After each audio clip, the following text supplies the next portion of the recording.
मैं रिक्वेस्ट करूंगा कि अगर आप हमारा प्रेजेंटेशन लोड कर सकते हैं, नो वरीज। यस, और मैंने बहुत ही यूनिक सब्जेक्ट लिया है। मैं डॉट 15 मिनट आपसे मेरा जो रिसर्च है वो शेयर करूंगा, 15 मिनट्स।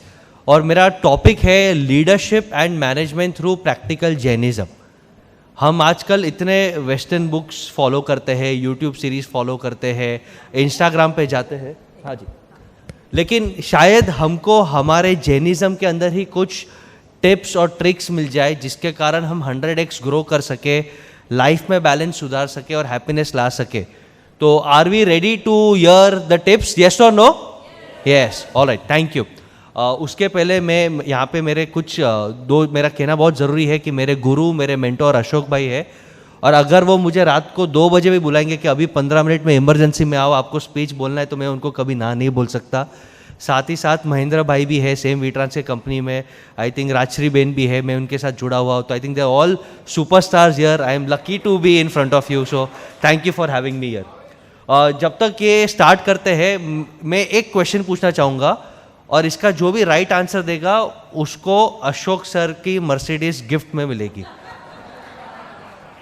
पूरा सुन लो, देखो मैं मार्केटिंग मानस आदमी हूँ। स्टार नीचे लिखेगा मर्सिडीज का गिफ्ट में सिर्फ कीचेन मिलेगा, पूरा मर्सिडीज नहीं मिलेगा। सो कमिंग बैक, वेल्थ और सक्सेस क्या है? हम हमेशा पहले कंफ्यूज होते हैं कि क्या वेल्थ और सक्सेस वैल्यूएशंस है। दुनिया का रिचेस्ट आदमी बनना है जैसे बिल गेट्स है, या इलॉन मस्क है, या जेफ बेजोस है, या शांत रह के एक मुन्नी बनने में वेल्थ और सक्सेस है? वेल्थ और सक्सेस क्या है, और उसको डीप डाइव करेंगे जब तक प्रेजेंटेशन लोड कर रहे हैं। मैं एक स्टोरी से स्टार्ट करना चाहूँगा, और ये स्टोरी हम सब ने सुना रहेगा। यू नो व्हाट इज सुग्री? सुग्री का नाम सुना है? Tailor bird. टेलर बर्ड एक ऐसा पक्षी होता है जो अपना नेस्ट बनाता है, और उसको यूनिवर्स की, कुदरत की एक गिफ्ट होती है कि वो बहुत सुंदर एक नेस्ट बनाता है जो वेदर से सेफ होता है, जिसमें बारिश नहीं लगता है। तो एक बार जो सुग्री है उसने अपना घर बनाया सुंदर, और तभी बहुत बारिश हो रहा था। और ये स्टोरी अपने जैन शास्त्र में लिखा हुआ है, इसलिए मैं ये स्टोरी में शेयर कर रहा हूँ। It is such a powerful story, और हम रिलेट कर पाएंगे आज के टाइम्स में कि जब बहुत पावरफुल बारिश हो रहा था, तो वही पेड़ में बाजू में एक बंदर था, और बंदर गीला हो रहा था। The monkey was getting wait, उसे ठंड पड़ रही थी। तब सुग्री ने उससे बोला, जो टेलर बर्ड था, उसने बोला कि देख, मैंने मेहनत किया है। अगर हम रियलाइज़ करेंगे तो हमारे पास स्कूल में भी हम एक स्टोरी पढ़ते थे ना, एंट एंड ग्रास हॉपर का। तो ये सेम स्टोरी कि मैंने मेहनत किया, मैंने अपना घर बना लिया, मैं सेफ हूँ। तू मस्ती कर रहा था, तूने अपना घर नहीं बनाया, अब तू दुखी हो। ठीक है, फिर और बारिश बढ़ रहा था, तो सुग्री ने वापस चालू कर दिया, देख अब कितना पछता रहा है, मेरे जैसा अगर मेहनत करता, मेरा सुन लेता, तो आज तो सुखी रहता। फिर तीसरी बार उसने बोला कि देख देख कितना दुखी हो रहा है, और वो जोर जोर से हंस रहा था। तब मालूम है बंदर ने उसे क्या जवाब दिया, और वो सुनना बहुत ज़रूरी है, ये आज के टाइम्स के लिए बहुत ज़रूरी है। उसने बोला, मेरे में वो एबिलिटी नहीं है कि मैं घर बना सकता हूँ, लेकिन मेरे में वो एबिलिटी है कि मैं घर तोड़ सकता हूँ। और उससे इतना गुस्सा आया, इतना क्रोध आया, वो इतना फ्रस्ट्रेट हो गया कि उसने वो घर तोड़ दिया। अभी मैंने ये स्टोरी क्यों शेयर किया और इससे क्या लर्निंग है, कोई गेस कर सकता है? ये स्टोरी शेयर करना और इससे आज के ज़माने में क्या लर्निंग है? डिसरप्शन, ठीक है। उससे बहुत सटल कॉमन सेंस लर्निंग है कि आपको अगर किसी को सुधारना हो, आपको अगर किसी को कुछ फीडबैक या मैसेज देना हो, तो भी उसका एक तरीका होना चाहिए, विनम्रता से, प्रेम से। अहंकार में किसी को भी लाके किसी को सुधार नहीं सकते, उसमें सबका नुकसान होता है। और ये इतना स्टोरी मुझे इतना टच होता है, खास करके जब मैं सबसे क्षमा मांगूंगा, मैं मेरे ऑब्जर्वेशन शेयर कर रहा हूँ, खास करके जब मैं बड़े बड़े बिजनेसेस को देखता हूँ, इसने मेरे को ऐसे कैसे बोल दिया, मैं तो 100 करोड़ का आदमी हूँ, इसने मुझे ऐसे कर दिया, इसने मुझे स्टेज पे नहीं बुलाया, इसने मुझे ये किया। अहंकार और ईगो इतना आ जाता है। और जब अच्छा समय आता है तब हम सुनाने के वापस छोड़ते नहीं है कि देख, तूने मेरा सुना नहीं, आज मैं इधर हूँ और आज तू उधर है। लेकिन आज के समय में कोई भी 1 सेकंड में वाट लगा सकता है, यस और नो? यस। और ये हमको रियलाइज कराता है प्रैक्टिकल, ये जेनिज्म है। Can you go to the next slide? हम लोग स्लाइड में वो इमेजेस देखेंगे, तो मैं नेक्स्ट बोलते जाऊँ, नेक्स्ट प्लीज, नेक्स्ट और एक नेक्स्ट, बस, हाँ, नेक्स्ट, हाँ। तो ये बहुत हमको ये स्टोरी से जो सीखने को मिलता है कि फीडबैक देना बहुत इंपॉर्टेंट है, लेकिन उसका एक तरीका है, बात करने का एक तरीका होता है। किसी को भी ईगो या अहंकार में न लाइए, क्योंकि आज के ज़माने में डिस्ट्रॉय करना किसी का भी सिंपल है। आज कोई भी वेबसाइट पे जाके बीएमसी वेबसाइट में कंप्लेन कर देगा, फिर आप कंगना हो या कोई भी हो, आपको कोई बचा नहीं सकता, या सोनू सूद हो, आपको कोई बचा नहीं सकता। एक एग्जांपल दे रहा हूँ, it is very easy to destroy. अगर आपको आपके टीम मेंबर्स को, फैमिली मेंबर्स को, घर के बच्चे को भी अगर फीडबैक देना है तो उसमें प्यार होना चाहिए, उसमें एक सद्भावना होना चाहिए। जिस घर में, जिस वाणी में, जिस सोच में अहंकार आता है वहां पे विनाश है। Do we agree with this story? Yes. और ये हमारे जैन शास्त्र में लिखा हुआ है। इतना such a simple story. Next story, one of my favourite stories. Next please. Yes, ये हम सबको पता रहेगा। 6 अंधे आदमी थे, वो लोग आपस में झगड़ रहे कि रूम में एक पेड़ है, नहीं बोलता नहीं, कोई रूम में बोलता है नहीं सांप है, कोई बोलता है नहीं रूम में एक रस्सी है, कोई बोलता है पंखा है, कोई बोलता है पेड़ है, कोई बोलता है दीवार है, कोई बोलता है भाला है। एक्चुअली 6 के 6 अंधे थे और 6 के 6 सही थे। और ये जैन प्रिंसिपल है अपना अनेकांतवाद। और this is the biggest reason जहाँ पे फैमिली बिजनेस में, घर में, हर जगह पे अभी अभी मेरी बात मान, तुझे कुछ पता नहीं है। बड़े लोग छोटे को क्या बोलते हैं? अभी अभी मेरी बात मान, you listen to me, I have experience, जब मैं तेरे उम्र का था तब।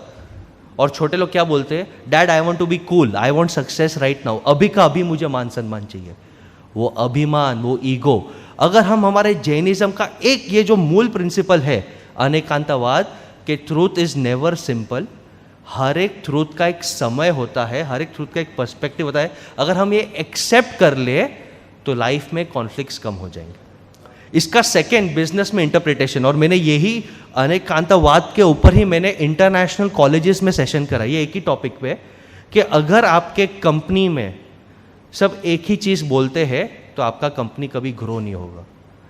अगर आपके कंपनी में सब येस मैन है, जी हजूर बोलने वाले, आपका कंपनी ग्रो नहीं होगा। कॉन्फ्लिक्ट ज़रूरी है, विवाद ज़रूरी है। वो विवाद से मन दुख नहीं होना चाहिए, मतभेद अच्छा होना चाहिए, मन दुख नहीं होना चाहिए, क्योंकि मतभेद से ही आदमी आगे आता है। और इसलिए मैं इनवाइट करता हूँ कि जिस दिन आप ये रियलाइज कर लोगे कि different perspectives are possible, different perspectives are nice, और आप उसे एक्सेप्ट करेंगे, कॉन्फ्लिक्ट्स कम हो जाएंगे। लेकिन जब सब कंपनी में एक ही चीज़ बोलते हैं, नहीं सर आप राइट हो, आप राइट हो, आप राइट हो, वो कंपनी डाउन हो जाता है। अब नेक्स्ट स्लाइड। और बस होल्ड ऑन। कोई गेस कर सकता है ये क्या है? उसको मैं लेटेस्ट आईफोन प्रो मैक्स दूंगा, promise. Not cover, not charger, पूरा फोन। कोई गेस कर सकता है ये क्या है? Yes ma'am. गोल, ओके। Anyone else? शून्य, बहुत क्लोज आप ममता बेन। हाँ, सबको इकट्ठा करके रखना, अनेकांतवाद। एक ही चीज, मल्टीपल पर्सपेक्टिव्स। हाँ, देयर आर नो कॉर्नर्स। हाँ,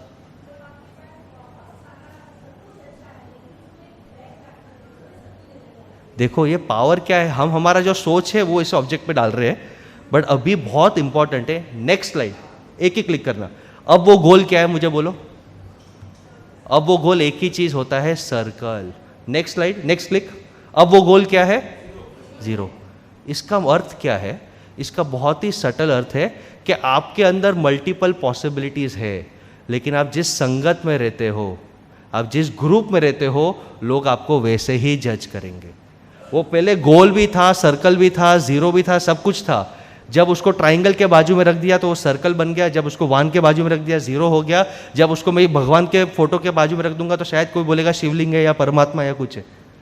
सो ये जैनिज्म से हमें सीखने मिलता है कि अनेकांतवाद है, लेकिन आपका ग्रुप, आपका सर्कल आपको डिफाइन करता है। इसलिए तो हम हमेशा बच्चों को बोलते हैं कि अपना सर्कल अच्छा रखो, फ्रेंड सर्कल अच्छा रखो। और इसलिए मैं आप सबको और ऑनलाइन देखते हुए सब लोग को बोलता हूँ कि जीतों से पावरफुल सर्कल आपको कहीं नहीं मिलेगा जहाँ पे मनी, फेम, पावर और शुभ भावना है। मेक श्योर आप राइट सर्कल में हो। सिंपल पॉइंट, बट कितना पावरफुल है। एक ही चीज़ है, लेकिन उसे जज करने के लिए उसका सर्कल देखना बहुत ज़रूरी है। Next slide please. ये बहुत इंटरेस्टिंग स्टोरी है, क्लिक करिए। और एक बस, धनासर, बहुत ही सुंदर स्टोरी है। एक बहुत ही, ये अगेन जैन शास्त्र में मिला मुझे। मैंने ऐसे 36 स्टोरीज रेडी रखे हैं, आज शायद 3-4 ही शेयर करूंगा। एक बहुत ही अमीर आदमी था, उसने अपना वेल्थ अंडरग्राउंड में छुपाया था। धनासर, अगर आपने नाम सुना है तो। और वेल्थ जब अंडरग्राउंड में छुपाया था तो घड़ी घड़ी वो चेक करने जाता था कि मेरा सोना, मेरा चांदी सेफ है कि नहीं है। एक दिन जब वो चेक करने जाता है तो उसको पता चल जाता है कि वो सब कोयला बन गया और वहाँ पे सब सांप घूम रहे। वो एकदम बेचारा डिप्रेशन में आ गया। तब उसे खबर मिलता है कि साहब आपका जो जहाज का बिजनेस था, आपका जो भी बिजनेस था, सब खत्म हो गया, सब 0 हो गया। वो बेचारा और डिप्रेशन में चला जाता है। वो बोलता है कि नहीं, मुझे अब ये शहर ही छोड़ना है।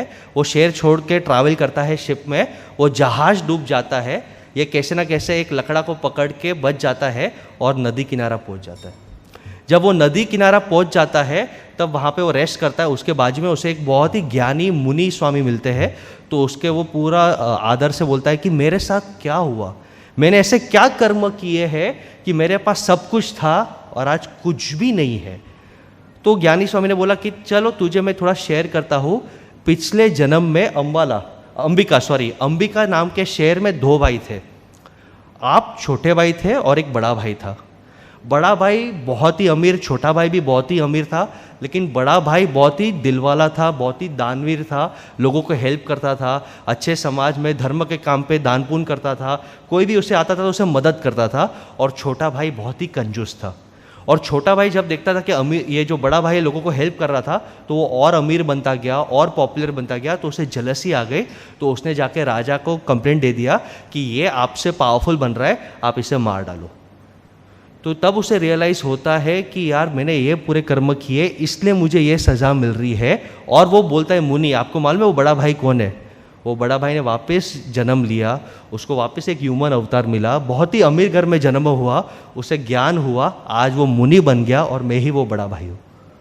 ये रियल स्टोरी है। तब उसे रियलाइज़ होता है और तब वो एक प्रॉमिस बोलता है, मैं आपसे एक वचन करता हूँ, आज से मैं जो भी मेहनत करूँगा सिर्फ 25% अपने लिए रखूँगा, अपने पे खर्च करूँगा, 75% में समाज में या लोगों को हेल्प करने के लिए दे दूँगा। और जैसे ही ये स्टार्ट करता है, कुछ ही महीनों में उसका वेल्थ सब वापस आ जाता है, उसका फेम आ जाता है, उसकी गति अच्छी हो जाती है और उसकी एंड में स्थिति भी अच्छी हो जाती है। और तब हमें ये जैन शास्त्र सिखाता है कि रियल वेल्थ का मीनिंग वही होता है कि आपका ये वेल्थ नहीं, आप तो ट्रस्टी हो, जितना आप दोगे उतना मल्टीप्लाई होगा। So next click, the biggest learning from this. और खास करके ये जैन कम्युनिटी में हम मानते हैं, और मुझे प्लीज़ थोड़ा क्षमा करना अगर मैं किसी को दुख पहुंचाता हूँ, वेल्थ देख के नाम लगाना वो दान पुण्य नहीं होता है, क्योंकि वहाँ पे हमने दे दिया और इंस्टेंटली फेम भी ले लिया। गुप्त रीत से देना, लोगों को अच्छी भावना से देना और उन्हें सच्चे रीत से ब्लेसिंग्स करना, तभी आपके कर्म मल्टीप्लाई होते हैं। और धनासर से हमको यही सीखने मिलता है, आप अपना फॉर्मूला खुद सेट कर लो, 25% होता है या 50% होता है या 100% होता है, कि हमें इतना ही अपने आप पे रखना है, हम ट्रस्टी है, बाकी हम लोगों को शेयर करेंगे। ठीक है, मेरे पास और एक स्टोरी है, परमिशन है तो शेयर करूँ? Yes, okay, last story, next please, next. ये इसको स्किप करते हैं, ये भी बहुत सुंदर स्टोरी है, बट नेक्स्ट स्लाइड। यस, अगर आपने सुना है राजा मेघरात की कहानी, बहुत सुंदर कहानी है। और एक राजा मेघरात थे, उनका बहुत नाम था कि ये राजा अपने धर्म और कर्म के लिए फेमस है। तो एक बार जब वो अपने दरबार में बैठे थे, एक पिजन आता है, कबूतर आता है उनकी शरण में, और वो डरा हुआ रहता है। और कुछ देर बाद एक हॉक आता है, गरुड़ आता है, और राजा को बोलता है कि ये मेरा शिकार है और मुझे इसे खाना है। तो राजा बोलता है नहीं, ये मेरा धर्म है, मेरे शरण में आया तो मुझे उसे बचाना है। तो राजा का कोई आदमी बोलता है कि चलो हम कसाई घर से कोई गोश्त आके इसको दे देते, क्योंकि ये तो नॉनवेज ही खाएगा, गरुड़ वेज तो खाएगा नहीं। तो राजा बोलता है एक जान को बचाने के लिए अगर मैं दूसरा जान देता हूँ तो मैं काय का राजा, मैं मेरे धर्म में चुकूंगा, मैं धर्म में चुक नहीं सकता। तो वो अपना मांस ऑफर करता है कि आप मेरे से ले लो। तो गरुड़ बोलता है नहीं, मुझे कबूतर जितना मांस है उतना ही चाहिए। तो उसको देखो, अब तराजू का फोटो, ये बहुत फेमस फोटो, आई थिंक ये हम सब ने स्टोरी शायद सुना रहेगा, कि तराजू पे बैठा है और वो अपना मांस काटते जाता है, और फिर वो कबूतर और वो जो गरुड़ है, हॉक है, ट्रांसफॉर्म होते हैं, वो शायद अप्सरा होते हैं और बोलते कि हम तो ऐसे ही आपका टेस्ट कर रहे थे, आप सच्ची में दानपुर आत्मा हो। और बाद में हमें पता चलता है कि वही आत्मा फ्यूचर में अगले जन्म में हमारे 16वां तीर्थंकर बनते हैं, शांतिनाथ स्वामी, शांतिनाथ भगवान जी। यस, अभी ये स्टोरी हमने समझ लिया, लेकिन ये स्टोरी का मेरा बिजनेस और लाइफ में सबसे बड़ा प्रिंसिपल, वैल्यूज़ का मतलब क्या? वैल्यूज़ का वही मतलब है कि यदि कोई देखे नहीं, यदि मुझे लॉस होए तो भी मैं उसे कॉम्प्रोमाइज़ नहीं करूँगा, उसे ही वैल्यूज़ कहते हैं। मैं काफ़ी लोग को बोलता हूँ जो स्वच्छ भारत अभियान का डीपी लगाते हैं, लेकिन हाथ में जब समोसा चटनी खाते हैं और जब चटनी शर्ट पे गिरता है तो वही चटनी फेंक देते हैं नीचे रोड पे, तो उसे वैल्यूज़ नहीं कहते। वैल्यूज़ का मतलब नुकसान हो या फ़ायदा हो तब आगे बढ़ना। और इसका और एक मीनिंग है, अगर आपको नेक्स्ट लेवल पे जाना है, जैसे इनका भी परीक्षा हुआ था, तो कुदरत, ईश्वर भी आपकी परीक्षा लेगा। यदि आप कोविड के थ्रू जा रहे हो, टफ टाइम के थ्रू जा रहे हो, तो आपको खुश होना चाहिए। क्यों? क्योंकि आप स्टैंडर्ड चेंज करने वाले हो, आपका लेवल चेंज होने वाला है, कुदरत आपकी परीक्षा ले रहा है। बिना परीक्षा लिए कोई भी नेक्स्ट लेवल पे जा नहीं सकता है। इसका मतलब ये नहीं कि कल आरती करके हे भगवान मुझे कोविड दे देना, बसेश भाई ने बोला था, ऐसा स्टार्ट मत करना। लेकिन लाइफ में जब टफ टाइम्स आते हैं तब आपको हैप्पी होना चाहिए कि परीक्षा होना चाहिए। Next slide, I will and it with just one. Yes, next. हमने नेक्स्ट हमने आज ये काफ़ी स्टोरी से सीखा था कि हमें ईगो, अहंकार लाके हमारा नुकसान होता है। सुग्री से सीखा था, एक मिनट। हमने धनासर से सीखा था कि हमें ट्रस्टी माइंडसेट होना चाहिए, हम जितना देंगे उतना लाइफ में ग्रो होंगे। और हमने मेघराज जी से देखा था कि हम ना धर्म, कर्म और वैल्यूज़ को अगर हम कॉम्प्रोमाइज़ नहीं करते हैं, एग्ज़ाम तो आएगा, अगर उसे पास करते हैं तो हमारा सदगति होना ही होना है। और last message, go to the next slide. Yes, click. ये वर्ड का मीनिंग मालूम है किसी को? परस्पर उपग्रहो जीवनम। इसका मीनिंग पता है आपको? This is one of the very important fundamentals of Jainism. इसका मतलब यह है कि हम एक दूसरे के साथ जुड़े हुए हैं। और इसका अगर हम बिजनेस सेंस या लीडरशिप सेंस ले तो हर आत्मा का ग्रोथ और सक्सेस मेरे से जुड़ा हुआ है, और मेरा ग्रोथ और सक्सेस हर आत्मा से जुड़ा हुआ है। तो अगर हम बिजनेस करते हैं तो सिर्फ प्रॉफिट मोटिव नहीं होना चाहिए। हमारा जैन धर्म हमको ये कोच कर रहा है कि आपका मोटिव होना चाहिए कि मेरे बिजनेस के ज़रिए, मेरे जीवन के ज़रिए लोगों का भला हो, लोगों का फ़ायदा हो। यही हमारा उच्चार है। और अगर हम यही जैन प्रिंसिपल फॉलो करते हैं, you will always be wealthy and successful.